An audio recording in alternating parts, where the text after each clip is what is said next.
BA 4ನೇ semester ಎಲ್ಲ ವಿದ್ಯಾರ್ಥಿಗಳಿಗೆ ಮತ್ತೊಂದು ವಿಡಿಯೋಗೆ ಪ್ರೀತಿಯ ಸ್ವಾಗತ. ಇವತ್ತಿನ ಒಂದು ವಿಡಿಯೋದಲ್ಲಿ ನಾವು ಅಧ್ಯಾಯ 2 ಕನ್ನಡ ವಿಷಯಕ್ಕೆ ಸಂಬಂಧಿಸಿದಂತಹ ಅಧ್ಯಾಯ 2 ಮನ ಶುದ್ಧವಿಲ್ಲದವಂಗೆ ದ್ರವ್ಯದ ಬಡತನವಲ್ಲದೆ ಎನ್ನುವಂತಹ ಅಧ್ಯಾಯದಲ್ಲಿ ಬರುವಂತಹ ಐದಕ್ಕಿ ಲಕ್ಕಮ್ಮನವರ ಒಂದು ವಚನದ ಸಾರಾಂಶವನ್ನು ಮತ್ತು ಆ ಐದಕ್ಕಿ ಲಕ್ಕಮ್ಮನವರ ಕೃತಿಕರ್ತ್ಯ ಪರಿಚಯವನ್ನು ಮತ್ತು ಅವರ ವಚನದ ಟಿಪ್ಪಣಿ ಭಾಗವನ್ನು ಇವತ್ತಿನ ಕ್ಲಾಸ್ನಲ್ಲಿ ಡಿಸ್ಕಷನ್ ಮಾಡೋಣ. ಇದೇ ರೀತಿಯ ಹಿಂದಿನ ಅಧ್ಯಾಯವನ್ನು ಈಗಾಗಲೇ ಡಿಸ್ಕಷನ್ ಮಾಡಲಾಗಿದ್ದು ಅದರ ಪ್ಲೇಲಿಸ್ಟ್ನ ತೆಳಗೆ ಡಿಸ್ಕ್ರಿಪ್ಷನ್ ಬಾಕ್ಸಲ್ಲಿ ಕೊಟ್ಟಿರ್ತೀನಿ ಅಂತ ಹೇಳ್ತಾ ಇವತ್ತಿನ ಕ್ಲಾಸ್ನ ಸ್ಟಾರ್ಟ್ ಮಾಡೋಣ ಬನ್ನಿ. ಕೃತಿಕರ್ತ್ಯ ಪರಿಚಯ. ಐದಕ್ಕಿ ಲಕ್ಕಮ್ಮನವರ ಕೃತಿಕರ್ತ್ಯ ಪರಿಚಯವನ್ನು ನೋಡೋದಾದರೆ, ಕನ್ನಡದ ಪ್ರಮುಖ ವಚನಕಾರ್ತಿಯರಲ್ಲಿ ಶಿವಶರಣಯ್ಯರಲ್ಲಿ ಐದಕ್ಕಿ ಲಕ್ಕಮ್ಮನೂ ಒಬ್ಬಳು. ಕಾಯಕ ತತ್ವಕ್ಕೆ ವಿಶೇಷ ಆದ್ಯತೆ ನೀಡಿದ ಶಿವಶರಣೆ ಈಕೆ. ಸತ್ಯ ಶುದ್ಧ ಕಾಯಕ ನಿಷ್ಠೆ ಈಕೆಯ ಪತಿ ಐದಕ್ಕಿ ಮಾರಯ್ಯನೂ ಸಹಿತ ಕಾಯಕ ನಿಷ್ಠೆ ಶಿವಶರಣ.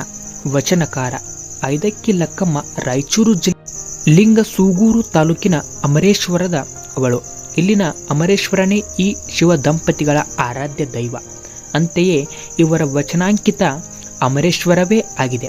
ಬಸವಣ್ಣನವರ ಪ್ರಭಾವಕ್ಕೆ ಒಳಗಾಗಿ ಕಲ್ಯಾಣಕ್ಕೆ ಬಂದ ಈ ಶರಣ ದಂಪತಿಗಳು ಅಲ್ಲಿ ಪ್ರತಿನಿತ್ಯ ಶರಣರ ಅಂಗಳದಲ್ಲಿ ಚೆಲ್ಲಿದ ಅಕ್ಕಿಗಳನ್ನು ಆಯ್ದು ದಾಸೋಹ ಮಾಡುವ ಕಾಯಕದಲ್ಲಿ ನಿರತರಾಗುತ್ತಾರೆ ಎಂಬುದು ಇಷ್ಟು ಐದಕ್ಕಿ ಲಕ್ಕಮ್ಮನವರ ಕಿರು ಪರಿಚಯವಾಗಿತ್ತು. ಹಾಗಾದರೆ ಇವರ ವಚನದ ಟಿಪ್ಪಣಿ ಭಾಗವನ್ನು ನೋಡೋದಾದರೆ, ಐದಕ್ಕಿ ಲಕ್ಕಮ್ಮನ ವಚನಗಳು. ಪ್ರಸ್ತುತ ಮನಶುದ್ಧವಿಲ್ಲದವರಿಗೆ ದ್ರವ್ಯದ ಬಡತನವಲ್ಲದೆ ವಚನ ಭಾಗದಲ್ಲಿ ಐದಕ್ಕಿ ಲಕ್ಕಮ್ಮನ 3 ವಚನಗಳಿದ್ದು ಅವು ಕಾಯಕದ ಮಹತ್ವವನ್ನು ಹೇಳುತ್ತವೆ. ಲಕ್ಕಮ್ಮ ಕಾಯಕಕ್ಕೆ ವಿಶೇಷ ಒತ್ತನ್ನು ಕೊಟ್ಟ ಕಾಯಕ ನಿಷ್ಠೆ ಶ್ರೇಷ್ಠ ಶಿವಶರಣೆ. ಅವಳ ದೃಷ್ಟಿಯಲ್ಲಿ ಕಾಯಕ ಸತ್ಯ ಶುದ್ಧವಾಗಿರಬೇಕು, ಚಿತ್ತ ಶುದ್ಧಿಯಿಂದ ನಡೆಯಬೇಕು. ಒಮ್ಮನದ ನಿಷ್ಠೆ ತಪ್ಪಿ ಇಮ್ಮನವಾದರೆ ಅದು ಮಾರಯ್ಯ ಪ್ರಿಯ ಅಮರೇಶ್ವರ ಲಿಂಗಕ್ಕೆ ಸಲ್ಲದ ಕಾಯಕ.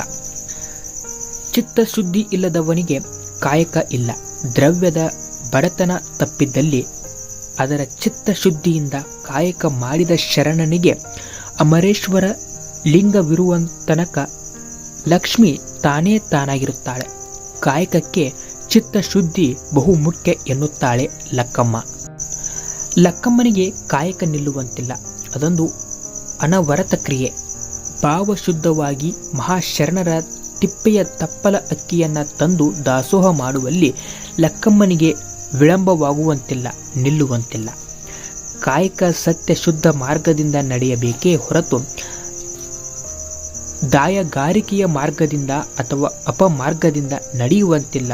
ಅದು ಭಕ್ತರ ಲಕ್ಷಣವಲ್ಲ ಎಂಬುದು ಈ ಒಂದು ಐದಕ್ಕಿ ಲಕ್ಕಮ್ಮನವರ ವಚನದ ಸ್ವಾರಸ್ಯವಾಗಿತ್ತು ಅಂತ ಹೇಳುತ್ತಾ, ಇದೇ ರೀತಿ ಈ ಐದಕ್ಕಿ ಲಕ್ಕಮ್ಮ ವಚನದ ಕುರಿತು ಪರೀಕ್ಷೆ ದೃಷ್ಟಿಯಲ್ಲಿ ಕೇಳಬಹುದಾದಂಥ ಪ್ರಬಂಧ ರೂಪದ ಪ್ರಶ್ನೋತ್ತರಗಳನ್ನು ಮತ್ತು 1 ಅಂಕದ ಪ್ರಶ್ನೋತ್ತರವನ್ನು ಮುಂದಿನ ಕ್ಲಾಸ್ನಲ್ಲಿ ಡಿಸ್ಕಷನ್ ಮಾಡೋಣ. ಅಲ್ಲಿವರೆಗೂ ಎಲ್ಲರಿಗೂ ನಮಸ್ಕಾರ. ಜೈ ಹಿಂದ್, ಜೈ ಕರ್ನಾಟಕ ಮಾತೆ.